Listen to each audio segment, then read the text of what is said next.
This is Samsung Galaxy A35 versus Galaxy A55. Hi everyone, this is JD, your gadget review friend. Welcome back to Gadget Rev Now. These phones are two of the better phones in terms of features on the mid-range segment. Of course, they were both made by Samsung. Both phones resemble each other closely in terms of design. There are a few differences and the price closely match each other, so it's nice to know what you would get from each of the phones. So today our question here is, which phone is a better value? Let's start with the price point so we could set the expectation about these two phones. The price are on Canadian dollars, so just be mindful that it differs from other region. Galaxy A35 retails at 529 Canadian dollars, while A55 retails at 699 Canadian dollars. For someone on a budget and getting the same mid-range device, 170 Canadian dollars is a little bit of stretch if there's not much of a difference, but obviously it will matter if there's a big gap between the camera performance and build quality. But let's start comparing both of them. First is the build quality, and looking at the parts that were given on both phones, they actually have the same Gorilla Glass Victus Plus in front, which is a nice to have on a mid-range device.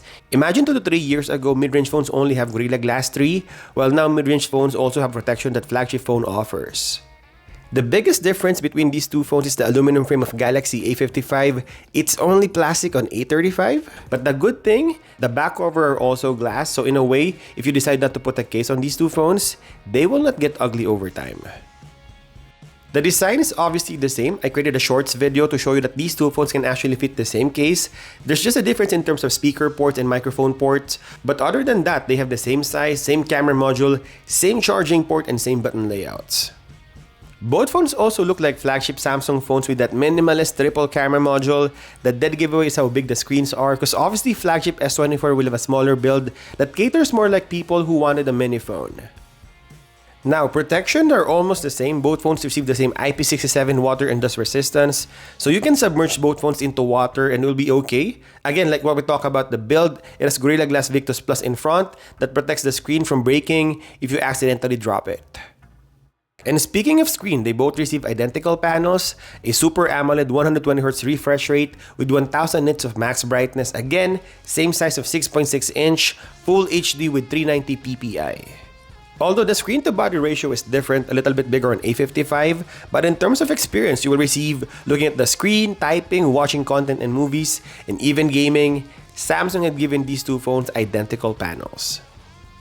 So after 4 identical features of the phone, let's talk about the differences, and performance is one of them. Galaxy A35 is using the bigger Exynos 1380, a 5nm processor with a speed of 2.4 GHz, and equipped with Mali G68 MP5. This phone can actually run some decent games like Mobile Legends, and light games like Angry Birds, Candy Crush, or even Subway Surfers. While I can say the same thing for Galaxy A55 using Exynos 1480, it's a 4nm processor with a speed of 2.75 GHz, a little bit faster than A35. It also uses Eclipse 530, co-developed with AMD, so this graphic processor can take some really serious mobile games. I tested both phones on Mobile Legends, and for the first hour, you will not notice any difference, but I guess A55 is a little bit less laggy overall once both phones overheat. Just nitpicking on these two phones. So for the price difference of 170 Canadian dollars, this is one of the things you wanted to consider in buying both phones. If you want to play average to heavy games, then you might want to consider Galaxy A55. Another similarity of both phones is the storage. These phones are identical in terms of internal storage down to the card slot. The base model has 128 gigs, while the most expensive will give you 256 gigs of storage with 12 gigs of RAM. Using the external storage, both phones has micro SD card expansion. I tried 512 gigs of storage and it worked. And look at the specification online, both phones can accept a maximum 1TB of SD card. Another difference is the camera performance. I just did a separate camera comparison videos of these two phones, and there's quite an improvement on Galaxy A55 from A35. I would say both phones handled images really well on well-lit situation, like any other mid-range phones, but as you hit the nighttime or pitch black condition, there's a big difference between these two phones. Galaxy A55 will expose the image better than A35 on night shots, so if you're someone who likes to take night photography, then definitely go with A55. I will show you a few images and videos, and I will let you decide if it's worth $170 more for A55.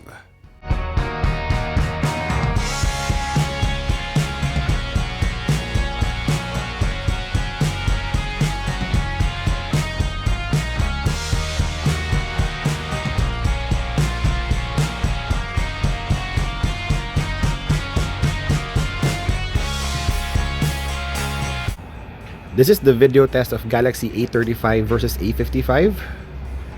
Only A55 can shoot in ultra wide. Here's the video quality. Now we're switching to the main sensor.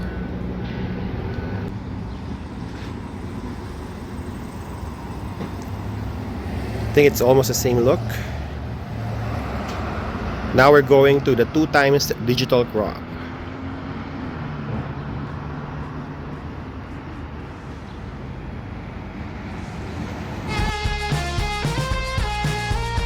Talking about updates in UI, both phones came out of the package with One UI 6.1, and one good thing about Samsung phones in general, not just these two, is long software updates. Samsung promised 4 years of always upgrade and 5 years of security patches, so both phones will receive updates until 2029.